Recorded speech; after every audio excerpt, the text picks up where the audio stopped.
No. This is Stanton Friedman. I'm a nuclear physicist with a very strong interest in flying saucers. I'm in Kansas City, Missouri on July 24th, 1991. I'm here to do an interview with Gerald Anderson, a very important witness with regard to the recovery of a crashed flying saucer in New Mexico in July 1947. We have just had a visit with a polygraph examiner who says he has seen no evidence of deception. This is after spending several hours with myself and Gerald, mostly with Gerald. A full report will be forthcoming. So with that, we will talk to Gerald Anderson. Okay.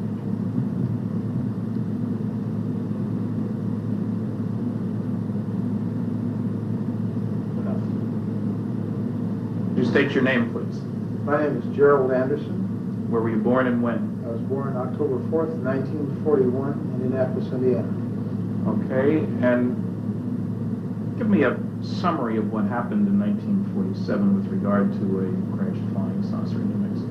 Well, we had just moved to Albuquerque, New Mexico on July 4th, 1947. This was approximately the day before we went out on the plains of San Augustine with my Uncle Ted, my cousin Victor, my father, my brother Glenn, and myself. We drove down to the plains of San Augustine, which is west of Socorro, New Mexico, in the Magdalena-Daddle area, and we were down there looking for banded and moss agate, which, according to my Uncle Ted and my cousin Victor, was prevalent in the area, and my brother being an amateur rock hound and wanted to get some of this, and it was a way of showing us around the area, and they had relatives down in Magdalena that they wanted to introduce us to. And so we had gone down there, and we got down in the Horse Springs area and had driven off onto the plains down an old rutted road for a mile or so, and seemed like a long ways. We parked the car, got out of the car, and walked down a hillside, a semi-forested, I guess you could say. It had pinon trees and scrub oak and stuff like that on it. And we'd walked to, well, not scrub oak, but cedar, and walked down the hillside into an arroyo, a dry wash, and then walked south down a dry wash toward where the agates were supposed to be at. And as we came around a bend in the arroyo that had pinon and cedar trees growing on it, we were able to see farther ahead down the arroyo, and on the next ridge line there was a large silver disc-shaped object was embedded in the side of the ridge line, and there was debris and wreckage and stuff strewn about the area, but mainly this thing was intact. I would estimate its size from an adult perspective to be something like 35 feet in diameter. I've heard other people who were there say they thought it was like 50 feet, but as an adult I would say about 35 feet in diameter, quite large. When we got up to it, there were 4 bodies there, not human. There was 2 of them who were obviously dead. One of them was obviously very badly injured, and one of them apparently suffered no ill effects, or didn't appear to be injured, and was ambulatory, was mobile. I was just sitting there next to the one that was still alive that appeared to be. Were they right next to the vehicle? Right next to it, right under the edge of it. And this craft had apparently come in from the east, bounced off one ridge line, went plowing through this arroyo area, and then crashed into the ridge line and embedded itself. And they were sitting back under the edge. It was kind of tilted up like this, and they were sitting back under the edge here. And I'm assuming that this one creature that was all right had laid this material on the ground, but it looked like unrolled tinfoil that these other 3 creatures were laying on, like it was trying to, like you do a person that's shocked and put them on a blanket, kind of a thing. And apparently it had some boxes there around it, and had apparently been trying to give first aid or help these other creatures when we first got there. And as we approached the creature, drew back like this, like it was in fear of us, like we were going to hurt it. And it wasn't very long, you know, trying to communicate with it. The adults were. It seemed to calm down and just sat there and kind of looked back and forth, watching them, apparently trying to figure out what was going on. Like, what did it look like a little bit more? These creatures, all of them were about 4 foot tall, 4.5 feet tall. They had very large heads that were shaped larger on the top, and they kind of tapered down. Not to a real sharp point, but just tapered down to where they were thin. And they had very large, oval-shaped or almond-shaped, I guess you could say, black eyes. They were so shiny, they had almost a bluish tint to them when the light reflected off of them. Their skin coloration, I think the best way I could describe that is kind of a bluish tinted milky white. It looked like someone in shock. And the ones that were laying on the ground were really looked more that way, more blue, How about ears, nose, mouth? No, there was no visible ears on the creatures, except like if you was just to cover your ear like this, to where there was just a rise there and then a hole, without your earlobe and the rest of the ear there. How about nose? It was the nose was very small, almost imperceptible, and just like 2 holes straight in, and the lips were just a straight line. Like a cut, and you couldn't see any visible lips like we have. It was just a slit, and what they hair never color? made a sound. Pardon? What hair color? There was no hair. They were completely bald. And no sounds? I never heard a sound of one, not out of any of the creatures, including the one that was. Did you see fingers?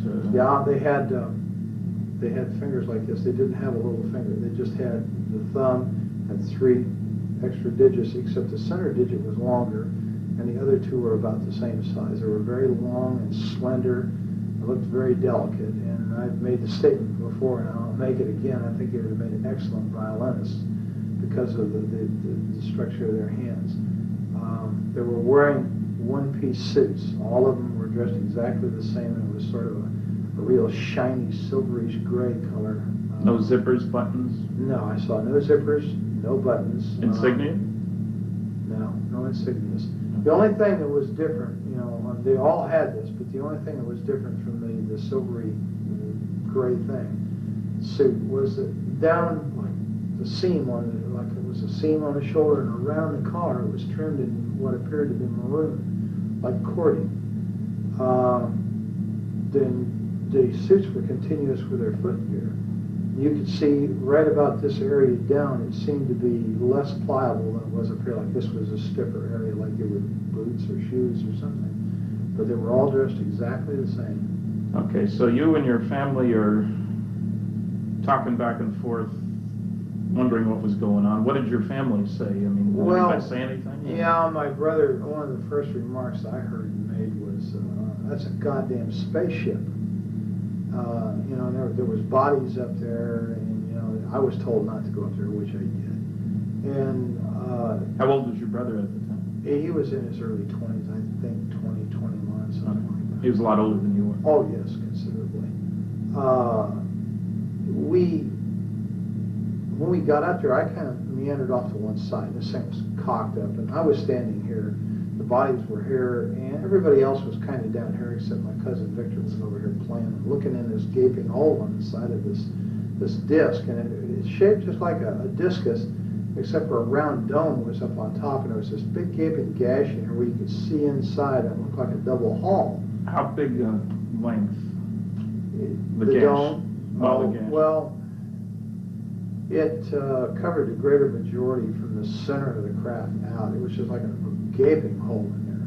And I'm thinking, it's like about 30 feet, 35 feet in diameter, so we're talking about 17 feet maybe. Oh, okay. And most of that one side was ripped open like that. And you could see inside, and you could see another double hull like in there, and there was these rows of components that was on there, and there was lights that flashed on and off. Some of them were steady, some were flashing. There was a lot of debris and stuff hanging out of the hole. There was evidence that there had apparently been fire. It looked like it had been burnt along the edge there. The gash. Now, this wasn't a gash that could have been caused by the thing coming into the ground. It wasn't at the leading edge of the vehicle. No, this was in the side, like, it almost appeared, it was elliptical. It almost appeared as if something the same shape as the disc we were looking at had hit that same, had hit the disc and left an imprint that pretty closely approximated the outside diameter of the disc itself. And it appeared to be caved inward. Okay. And kind of like, you'd hit it like this and it just crumpled and caved in and ripped it open. Okay, so you're there, you take all this and everybody's mystified. What were the circumstances outside? Hot, cold? Very, very hot. Well, to me, being the first time in New Mexico and coming from back east, that dry heat was just like being inside of an oven. It was unbelievable to me. And that was the odd part about this thing. The closer you got to it, the cooler it was. And standing under it in the shade there, next to these creatures' bodies, it was like refrigerated air conditioning.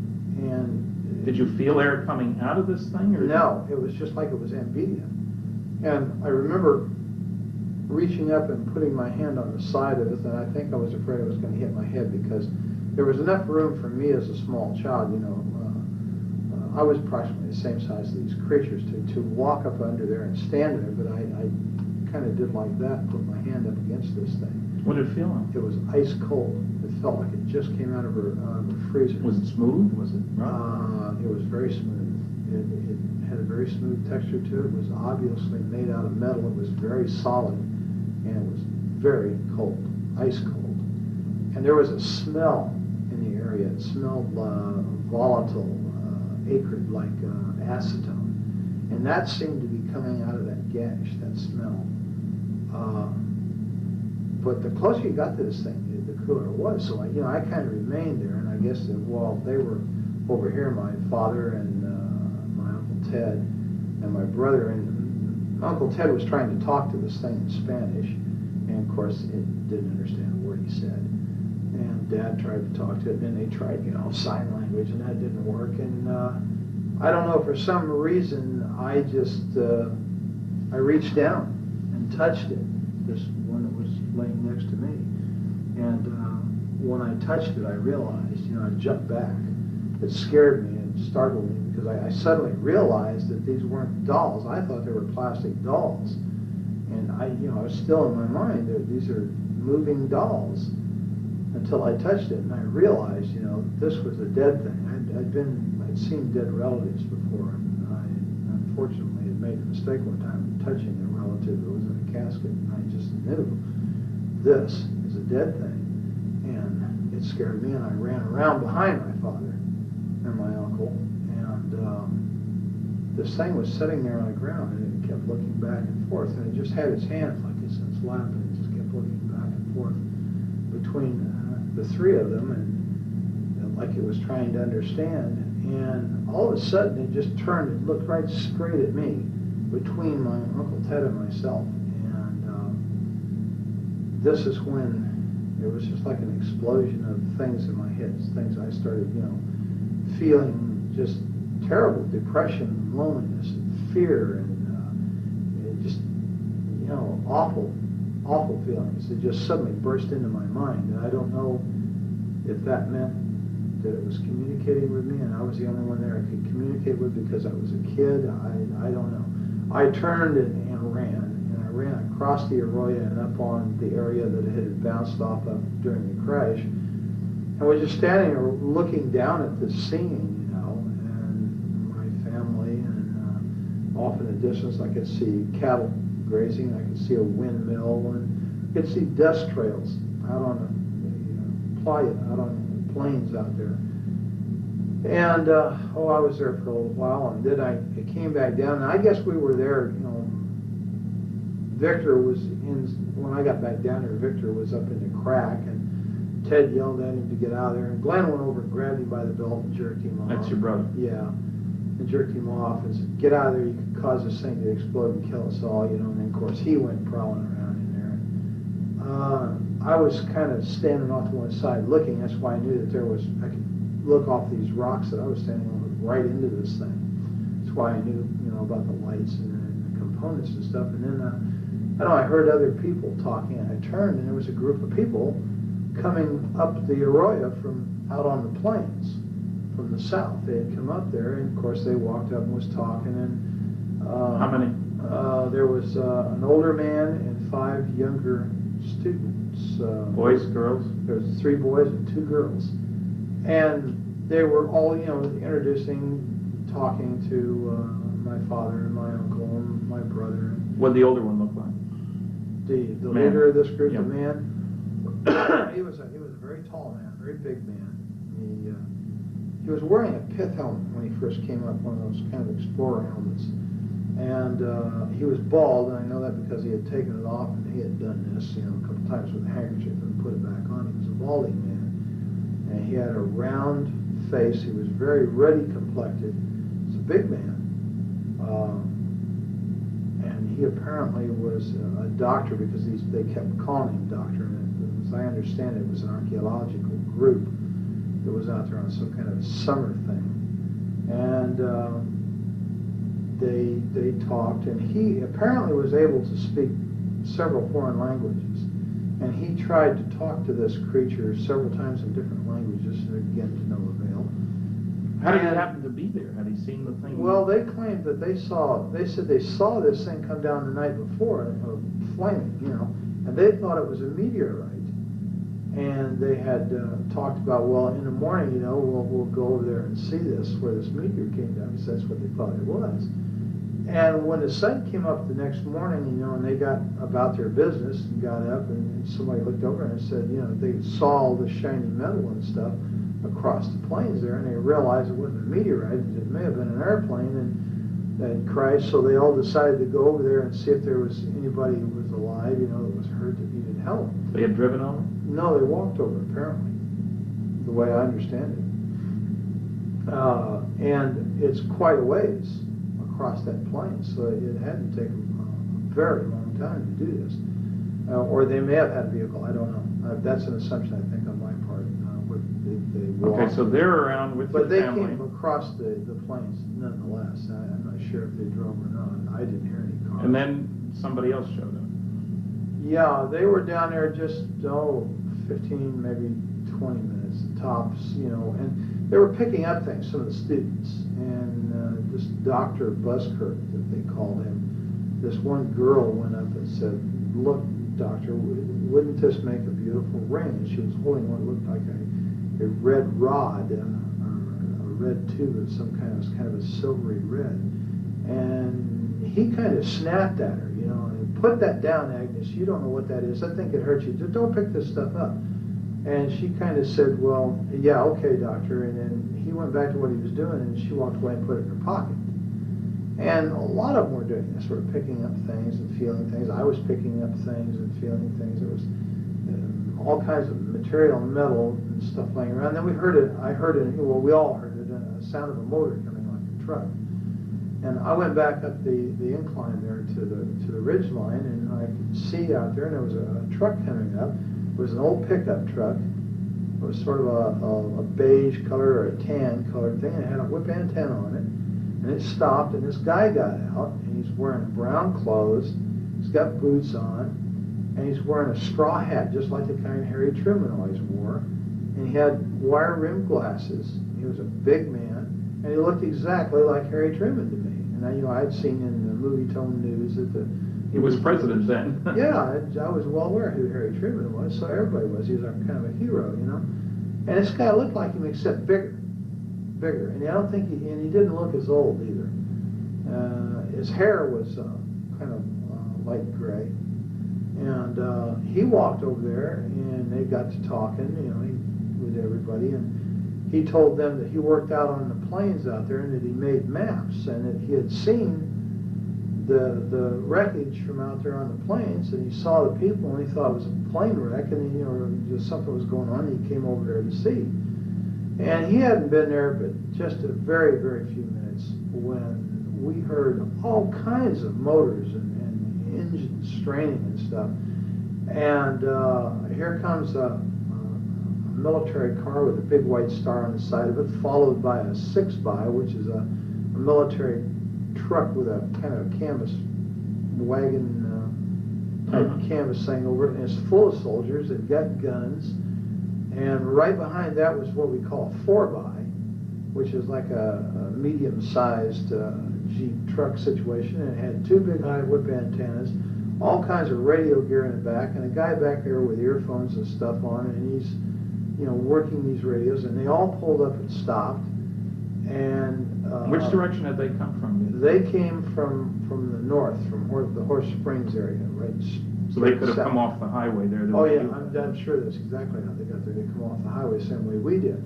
Well, in the meantime, when it stopped, this black soldier, the sergeant, and the reason I know he was a sergeant, my brother told me he was, and he got out of this car, and then a guy got out on the other side, and Glenn said he was a captain. He told me later he was a captain, and this guy had orange-red hair, and all the soldiers in them came running over there, pointing guns at people, and telling them, get away, get away, get away, you know. And when this creature saw these people, the military, he went nuts. He went into an absolute panic, worse than what he did when he saw us. Did he move around, or just his eyes? Or? He just oh, okay. Crazy, and it was like he was looking fearful. like he was looking for a place to run and hide. But he never got up. Never got up. He never left the one injured one next to him. And this red-headed officer, this guy was a real butthole. He made all the threats. He threatened to have people shot if they didn't move away. To everybody? Oh yeah, get away, get away. You know, we'll shoot. Get away from there. This is a military secret. You know, just screaming and hollering. And he told my uncle and my father that if they didn't want to spend the rest of their life in prison, they would never say anything about what they saw there. If they ever wanted to see us kids again, they'd take the kids away. They'd never see the kids, you know, meaning me and Victor, that we'd better keep our mouths shut. If we did not, this is what was going to happen. They were threatening people and pushing people. And the students as well? And Dr. Oh yeah, Busker. they were hustling everybody. And one of the soldiers pushed my uncle. He had a rifle, I guess, and he shoved him back like that. Well, that was something you don't do to my Uncle Ted. Ted had a violent temper, and he grabbed the rifle and reached over top and smacked this guy and dropped him right there. And Ted had dropped, fight had dropped the hat. This guy's a cowboy. He'll hit you in a minute. And of course, when he did that, there was bolts opened, and I guess cocking. They were cocking their rifles, and they were pointing guns at people, and everybody, Busker and Glenn and Dad, grabbed him, you know, pulled him back and got him away. Don't, man, they're going to shoot. Don't do that, you know, trying to stop this. And I think we came very close to having someone shot. Then they really started threatening, you know, and they interviewed. Well, did the redhead do all the talking pretty much too? Pretty much, except once in a while the sergeant would chime in and make statements like that to other people in response to the redhead. But mainly it was the redheaded. Was there a name tag? Yes, there was, and his name was Armstrong. And I'm not sure if I know that from having read it or know that from remembering it, now being able to read it in my memory, or if someone said that to me. But his name was Armstrong. It was right here on his uniform. Now, they chased you guys away pretty quick. Yeah, they did. And they herded us up like cattle. And they moved us up the Arroyo back in the direction we'd come from, over the protest of this Dr. Busker, who said, no, we've got to go the other way. We came from over there. I don't care where you came from. Get your ass up the Arroyo. And they ran us up the Arroyo. And so you get to your car then. Right. Now, they take us up the Arroyo, and just below the hill that we came down, they broke us off and moved us up the hill. Now, this whole time, no one has ever frisked us down. No one has ever checked our pockets to see if we picked up any of this material. And this girl, Agnes, still has that stuff in her pocket, and some of the other students had stuff. To my knowledge, up to that point, they had not been searched. Whether they did so afterward, I don't know. They never searched us ever. They run us back up the hill, and when we got to where the car was parked, where Dad had parked the car up there, there's a Jeep with a guy sitting in the back, and there's a mounted machine gun in the back of this Jeep, and all these soldiers. The Jeep pulls out, we're told to get in the car, we follow the Jeep, and the soldiers go with us, all the way back out to the highway. When we get back out to the highway, they set us right there. They wouldn't let us out of the car, they wouldn't let us move forward. I don't know whether they were making a decision or what. When we got out to the highway, this place was absolutely full of military personnel, military equipment. There was airplanes sitting out there that they had landed on the highway.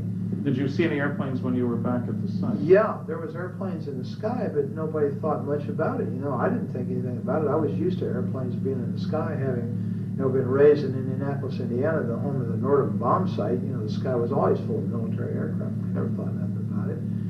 And when we get back onto the highway, there's observation aircraft, you know, high-winged aircraft, and there's one, what I know now to be a C-47 sitting there, and how we didn't hear that land's beyond me.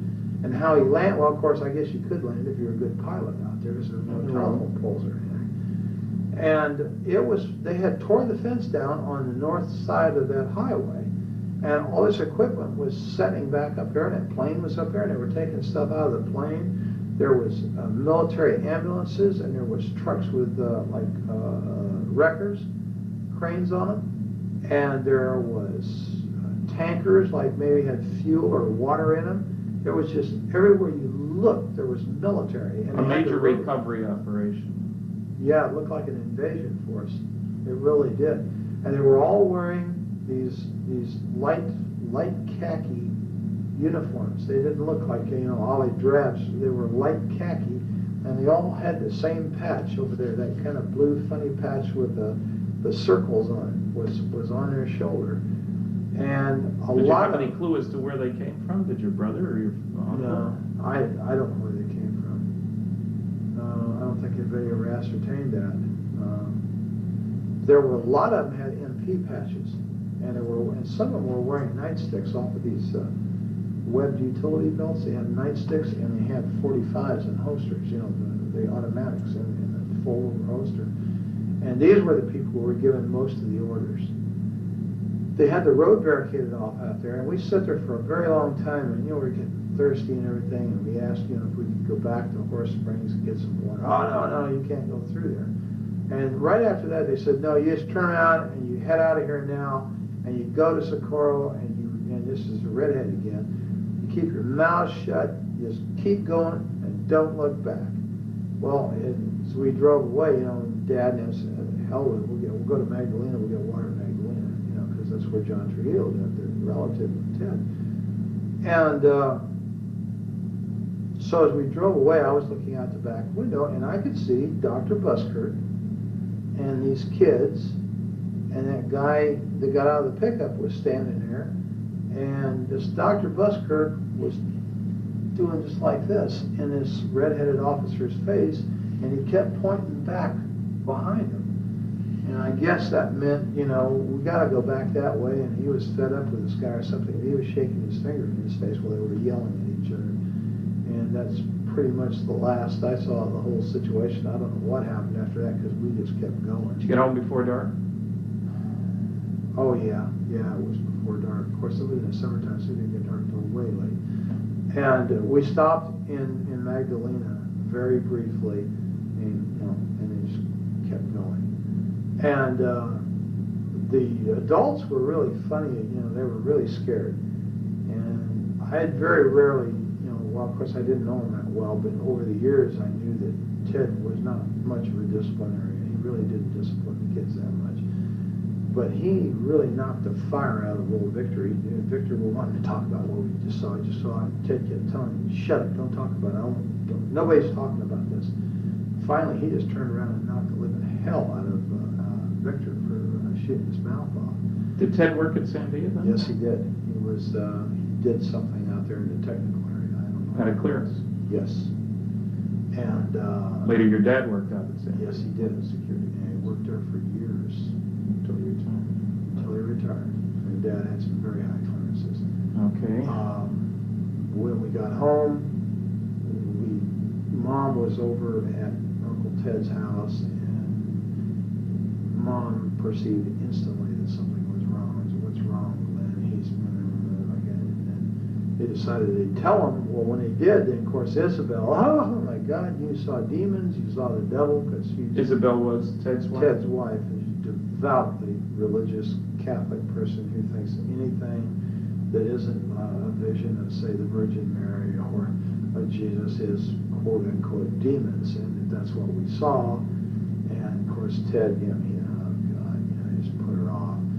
And we really never talked about it much in the family because of the reaction it got. And my dad was really afraid, and so was Ted. And Glenn especially, because Glenn made the statement about when he first saw the military, he told my father, he said, and Ted and everybody there, "Don't let them son of bitches know I'm a Marine. Don't let them know." And of course nobody did, and he was in civilian clothes, so he had a pair of blue jeans on, and it was in civilian clothes, so he didn't look like military, or I'm sure his ass had been in real trouble. And they never checked.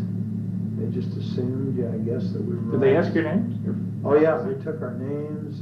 They got all that from my dad, and my brother just very cursory would, just hardly talk to him at all. He let Dad and Ted do most of the talking, which was pretty smart, I think, under the circumstances. And of course, they never really asked me any questions at all. You were just a kid. Yeah, I was just a kid. And well, you first went public with this. Now, let's first square away. All the other four that you were with are dead. yes. It's been some time. Yeah, my brother died of a heart attack in Mexico City. My dad died of a heart attack in '78. And Ted and Victor were killed in an automobile accident in the mid-'60s, and I assume he was 65. Right now, there's a strange diary that's turned up. How did that happen? Well, when I went to my father's funeral in 1978, a lot of Dad's personal belongings were given to us boys. You didn't live in the area at the time. Oh, no. You'd gone off to the military. I've been in the military, and subsequently, on return from the military, moved to Colorado immediately. And your dad had remarried a couple of times. oh yeah, this was So Dad was on his third wife, and his personal belongings and stuff, were kind of given to my two brothers and myself. And my cousin Valley Jean was there at the funeral. That's Ted's daughter. Yes, and she came up and was talking to me, and she said, "Here, you were there. You need to have this too." And she handed me these photocopies. And at first, I thought, well, what is this, Dad's diary? She said, "No, it's my dad's diary. But you were there. You need to have this." And then it dawned on me what I was looking at, because I read a little bit of it. And so I said, "Yeah, okay," And I didn't want to talk about it at the funeral because Roz's side of the family, God bless That's her. your dad's third wife. And God bless her, I loved her. But they were very religious, and they would have viewed this exactly the same way as Isabel had, as evil. And I really didn't want to have any problems with them. We were kind of on shaky terms. We didn't see eye to eye religiously, so we're not quite. Well, you're active in religion now, aren't you? Oh yes, yes. You're a deacon in the Episcopal Church. Right. Okay, that means you actively participate in service. Lay Eucharistic ministry. Okay. So I actively participate. I serve on the altar. What do you do for a living now? I'm a security officer in the state of Missouri. And you've been doing police sort of work for several years now. Oh yes, about 9 years all told. And you also are going to college to be a nurse, and you've already got a couple of associate degrees from community colleges. Right, yes. One Associate of Science and one Associate of General Studies, and I'm working toward my Bachelor's of Nursing. In roughly 2 years, I will have my Bachelor of Nursing. I'll be a licensed. Now, to be a security officer, you have to be licensed by the state of Missouri, do you? Yes, you have to be a certified law enforcement officer, which means that you have to have gone to the State Academy, the Department of Public Okay, Safety. so that's not just a pickup thing. Oh, no, you have to It's a attend the professional. academy. Yes, it's definite. Okay. And you have to work for the state under these conditions. You have to not only be certified, but you have to have prior law enforcement experience. Now, when we get back to the diary for just a minute, when you were hypnotized by John Carpenter, a psychiatric social worker, and he was asking you questions about the diary, apparently you'd been told that there were a number of copies of that around? Yeah. Something buried out maybe there too? Yeah, as I understood. Well, in fact, in conversations with Valley Jean after the fact, after I got involved in this thing through the Unsolved Mysteries thing, I was told that that wasn't the only diary. That what I had was a copy. Well, it was a photocopy. Okay. And that there were a lot of these copies around, and apparently Uncle Ted or someone had put these out through different people in the family and friends and stuff for reasons, I don't know, to keep them from getting lost or something like that. You know? Okay, now when I asked you for the original, you contacted who? Well, yeah, Valley Jean. That was Valley Jean. Okay, Right. she was in a convent, Right. and she was reluctant to do anything. You had to call a number of times, as I recall. That's correct. And you talked to the bishop? Somebody talked to him. Yeah, I talked to a bishop. And he convinced her to send the stuff to me. Yes, apparently. Okay, because I got it directly from Colorado with a cover letter that strongly indicated that she didn't want any more to do with this. That was part of the agreement. But that she considered this the work of the devil, or words to that effect anyway. Yeah, I think she's of the same opinion as her mother was. Okay, It was so the work of the devil. And you see, all I ever had of this was the photographic copies that I had showed you originally. And as I understand it, you received the I original received the copies, original the from which originals. those had been made. They were partly burnt. She mentioned she had intended to burn them, but because of your persistence and with the agreement that I never contact her, she would send them to me. And as you know, when I had forensic analysis done, it showed that the ink dated from the early 70s. The paper could have been available in 47. So it was clearly not an original. But it was also done before there was any publicity about this case. Anyway, because I know I was the first one to get involved. Exactly. Now, as you know, we have discovered, not I, but you had identi-sketches done by a police artist of the various people involved in this. Right. And as you know, there is a picture, several pictures that seem to indicate that Dr. Buskirk was Dr. Winfred Buskirk, who had received his PhD at the University of New Mexico. And you had described him as in his late 30s, early 40s. It turns out he was 39 in 1947. He was bald and been bald most of his life, even up to then. Was there other contact between you and he at that time, as far as you know? Your family and him, or? I don't know. Well, not to your knowledge. Not to my knowledge. I don't believe my dad had ever contacted him. There's a possibility that Ted may have, and I'm not sure why. I think Valley Jean had alluded to the fact that Ted had been in contact with him, and that they had corresponded and this kind of thing. But as far as any personal knowledge of it, no. Okay, now you didn't tell your story really until the Unsolved Mysteries program was rerun in January of 1990? That's right. That's when you contacted them, got my address, wrote me, wrote Kevin Randall, and It was we're a little kind of- upset that the program wasn't quite accurate. Well, yeah, that was the whole thing. It started off as a fluke to begin with, because everything that I saw didn't jive with what I had seen personally. And I guess I was kind of miffed, here all these years.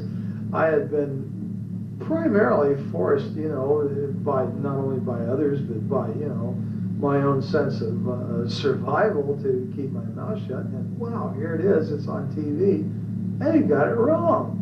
And so, I just impulsively called the number and told the lady, wait a minute, that whole thing was wrong. Well, how do you know that, sir? And I said, well, because I was there, that's why. And boy, that apparently pulled somebody's string.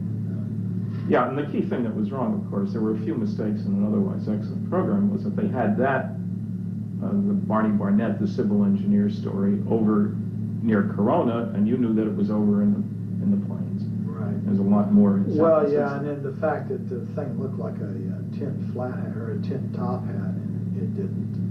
It was dish shape, and Barney Barnett or whoever the guy in the truck was, did not drive right up to it on a road. It wasn't parked conveniently next to a thoroughfare, you know. Right. And it was just things like that. And I don't know.